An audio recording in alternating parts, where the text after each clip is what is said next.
Hello உறவுகளே! என்னடா எடுத்தோனே கருகம்முன்னு காட்டுறேன்னு பார்க்குறீங்களா? இது மதுரை போன மினி விலாக் தான் பார்க்க போறோம். மதுரைக்கு ட்ரெயின் மார்னிங் 6:00 இருக்குங்காட்டி நேரமே எந்திரிச்சு போயிருந்தோம். ட்ரெயின் போக 10:00 ஆயிருச்சு. அதனால மார்னிங் பிரேக்ஃபாஸ்ட் வீட்லேருந்தே செஞ்சு கொண்டு போயிருந்தோம். இட்லியும் சட்னியும் கொண்டு போயிருந்தோம். சாப்பிட்டு 10:00 ஆயிருச்சு ட்ரெயின்லேருந்து இறங்கும்போது. போய் நேரா மீனாட்சி அம்மன் கோயிலுக்கு போயிருந்தோம். மீனாட்சி அம்மன் கோயில்ல செம்மையான கூட்டம்.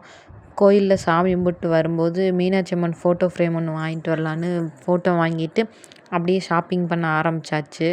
ஷாப்பிங் பண்ணிவிட்டு அப்படியே வீடியோலாம் எடுத்துட்டு கொஞ்சம் நேரம் நல்லா சுற்றிட்டு வந்தோம். சுற்றிட்டு வரும்போதே டைம் பார்த்திங்கன்னா 1:00க்கு மேலே ஆயிருச்சு. அதனால ட்ரெயின் பிடிக்க வரணும்னு சொல்லிட்டு அவசர அவசரமாக கிளம்பி வந்தோம். வரும்போது இளநீ இருந்தது. இளநீ வாங்கி குடித்ததுக்கப்புறம் ஒரு வழியாக தொலைவி மல்லிகைப்பூ கடையை கண்டுபிடிச்சி மல்லிகைப்பூ வாங்கிட்டு ரிட்டன் ட்ரெயின் பிடிச்சி வீட்டுக்கு வந்தாச்சு. அவ்வளோதான் இந்த மினி விலாக். பாய்.